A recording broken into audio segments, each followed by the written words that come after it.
Acabou a parte da musiquinha que fala que o Palmeiras não tem copinha, com um show de Hendrick e companhia. O Verdão fez 4-0 no Santos, e no vídeo de hoje do canal do Nicola, todos os bastidores da conquista alviverde. Só que o vídeo de hoje tem muito mais coisas, várias informações importantes de mercado. Por exemplo, Arthur Cabral muito perto de virar reforço de um novo time. Bora falar sobre Gabriel Sara, meio atacante do São Paulo, que teve proposta de um clube do exterior, ao mesmo tempo em que o São Paulo conseguiu a renovação de Juan, atacante revelado nas categorias de base.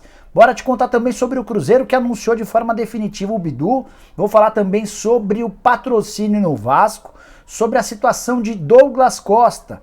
Ele já assinou a rescisão de contrato com o Grêmio, mas não pode se mudar para qualquer clube brasileiro, sob a condição de perder bastante dinheiro. Você vai entender daqui a pouquinho.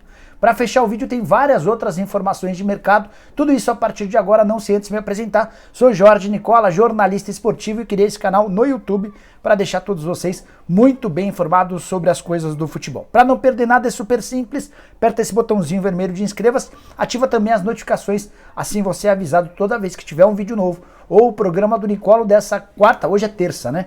Dessa terça-feira começa às 7 horas da noite. Bom, bora começar contando que todo esse vídeo tem um oferecimento de 1xBet, a casa de apostas esportivas que é parceira de Liverpool, Barcelona, Chelsea, entre vários outros grandes clubes do mundo. Me dei super bem com a vitória do Palmeiras contra o Santos na final da Copinha, investimento alto e retorno ainda melhor. Peguei uma cotação acima de 1,80 para a vitória do Palmeiras. Imaginem que o meu feriado aqui em São Paulo foi bastante gordo, graças a 1xBet. Para não perder a oportunidade, vou deixar o link no comentário fixo. Você vai pegar o link, vai fazer seu cadastro. Só não esquece de usar o cupom Nicola para ter 100% de bônus no valor do depósito, beleza? Bom, bora começar o vídeo com um giro de notícias, e a primeira informação diz respeito a Arrascaeta. De acordo com o Flazoeiro, que é um youtuber que acompanha o Flamengo, o Arrasca vai vestir na temporada de 2022 a camisa 10, abrindo mão da camisa 14, com a qual ele fez muito sucesso nos últimos tempos. Vale lembrar que o Arrascaeta acaba de renovar seu contrato com o Flamengo, aquela questão da compra de direitos econômicos, enfim, foi resolvida, e a gente deve ter um Arrascaeta, felizmente, bastante animado com a continuidade no rubro-negro. Bora contar sobre o Sevilha. Você lembra do Diego Carlos, zagueiro brasileiro, que já foi especulado em vários grandes clubes do futebol no mundo?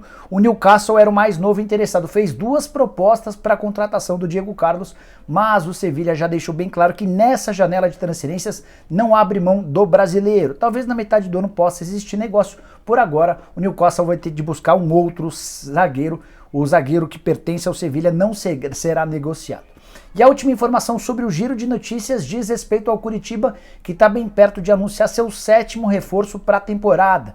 Tony Anderson, de passagens bem discretas nos últimos clubes, está vinculado ao Red Bull Bragantino, deve ser emprestado ao Coxa até o fim da temporada. Te confesso que dos 7 reforços já anunciados, ele seria o 7º, né? Mas dos 6 reforços já anunciados pelo Coxa, é o que menos me agrada.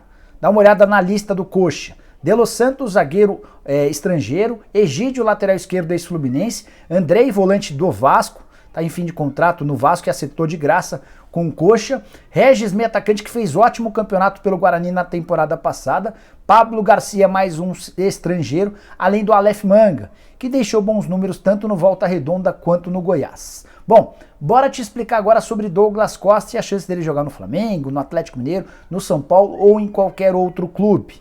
Douglas já assinou a rescisão do contrato com o Grêmio. O anúncio só não aconteceu de forma oficial porque as partes ainda aguardam um documento que será enviado pela Juventus da Itália, que é a dona dos direitos econômicos do atleta. E o Grêmio, na rescisão de contrato, fez questão de colocar uma cláusula que impede o Douglas Costa de atuar por outro clube brasileiro. Para falar a verdade, não o impede, mas vai causar uma enorme punição aos bolsos do Douglas Costa. Já contei para vocês que o Grêmio tem uma dívida hoje de 7 milhões de reais com o meio atacante. Esse pagamento será feito em longas parcelas até 2026.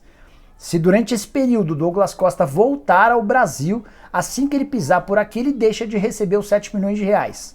Isso significa que se o Douglas se acertar, por exemplo, na semana que vem com o Flamengo, ele não embolsa nenhum centavo desses 7 milhões. Duvido que o Douglas tope, pelo menos por agora, fazer um acordo desse tipo, abrindo mão de tanto dinheiro.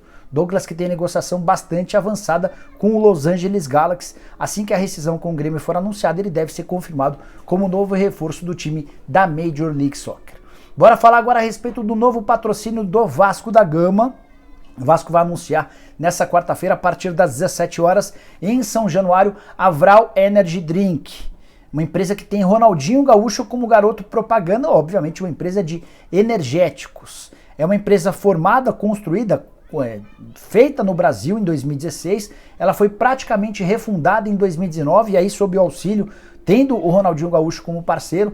Nesse momento tem uma sede na Suíça, investimentos muito fortes na Europa e também nos Estados Unidos. Uma empresa em crescimento e que patrocina também o Benfica e o Sevilha.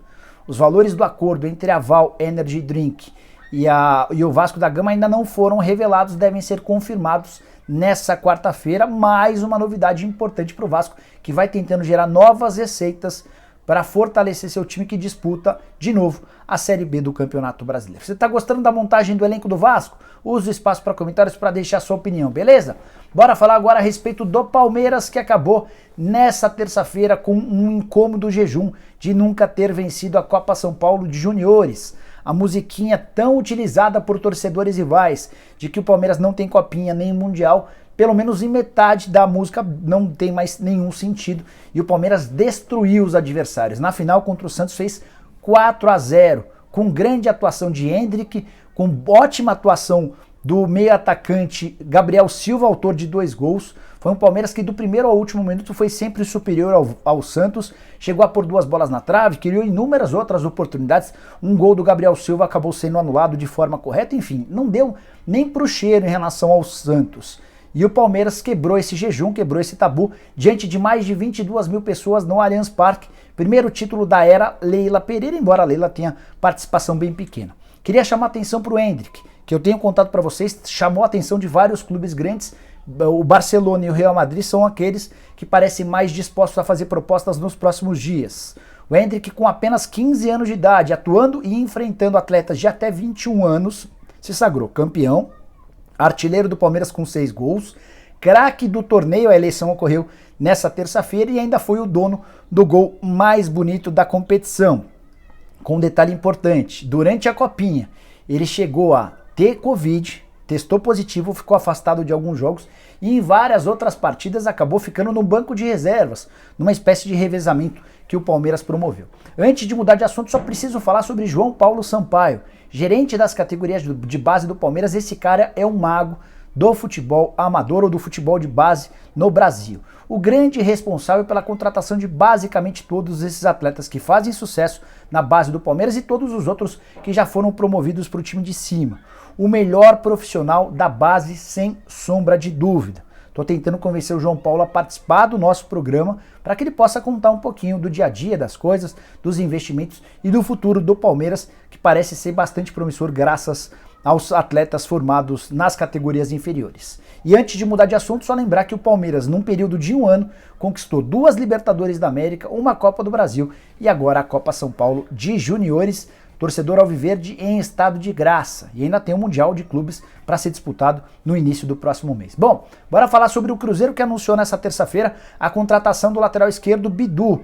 Muito bom jogador, o melhor lateral esquerdo da Série B na temporada passada, vestia a camisa do Guarani. O Cruzeiro conseguiu um acerto com o Guarani por empréstimo de uma temporada com opção de compra. Bidu, que chegou a ser especulado em outros clubes como o Santos. Atleta de 22 anos de idade, que chega sem custos, vai ter só uma valorização em relação ao salário. Ganhava 30 mil nos tempos de Guarani, vai ter um bom acréscimo, um bom aumento salarial e chega na condição de titular. Ele até disputa a posição com outros 2 atletas no Cruzeiro, mas é de se imaginar que ele chegue para ganhar a posição do Matheus Pereira, que era o titular na temporada passada, e do Rafael Santos, que acaba de voltar de empréstimo junto à Ponte Preta.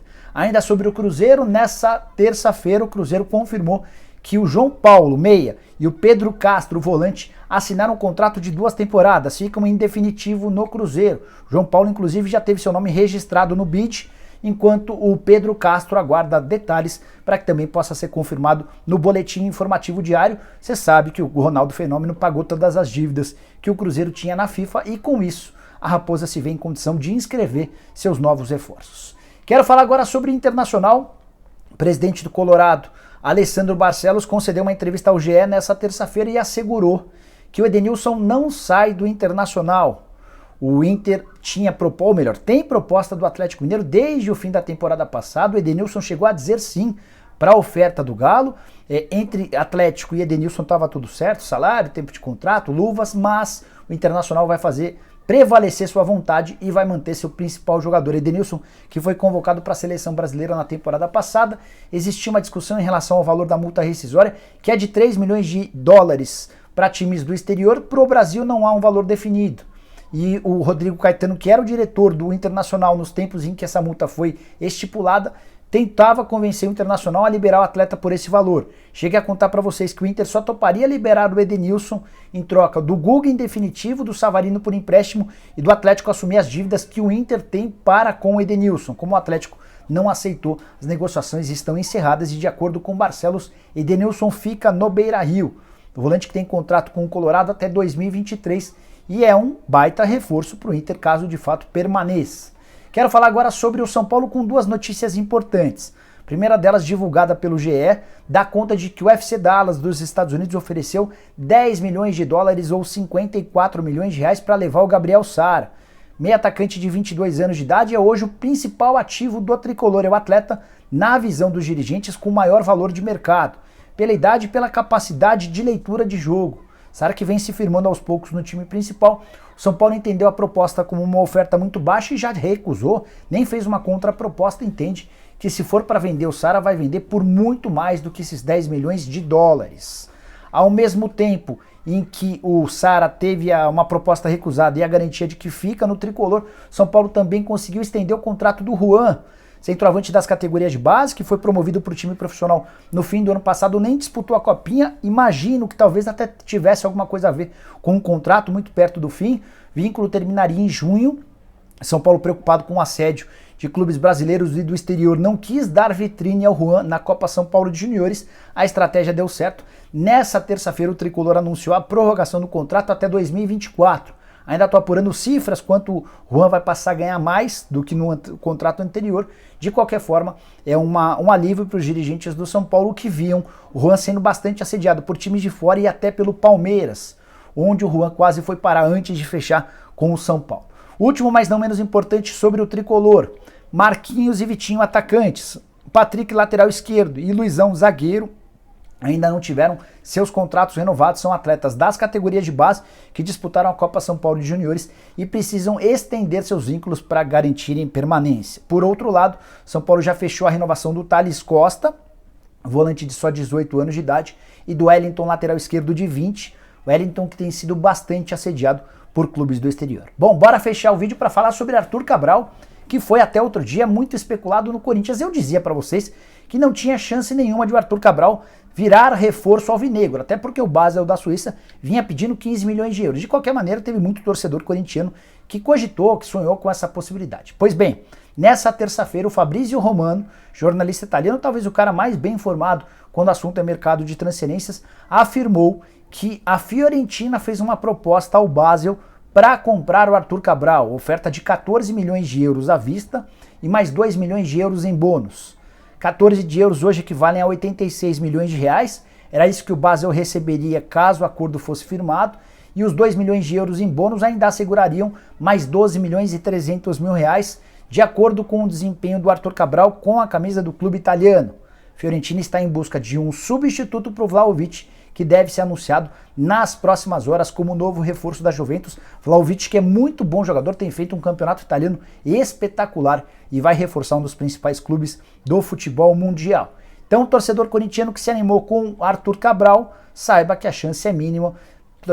Está cada vez mais claro para mim que todo esse buchicho envolvendo Arthur Cabral e Corinthians serviu como um pano de fundo para que o Arthur Cabral pudesse ganhar ainda mais pontos no mercado europeu e tivesse seu nome especulado num gigante do futebol brasileiro. E você, o que você pensa sobre essa história? Use o espaço para comentários para deixar sua opinião. Não esquece também de deixar like, de se inscrever no canal. Se inscrevam também no canal de cortes do Nicola. A gente criou um canal em que a gente divulga os vídeos de forma individual, o seu clube do coração, com todas as notícias possíveis. Assim você não perde nada, beleza? A gente se vê daqui a pouquinho, a partir das 7 da noite. Abraço, tchau!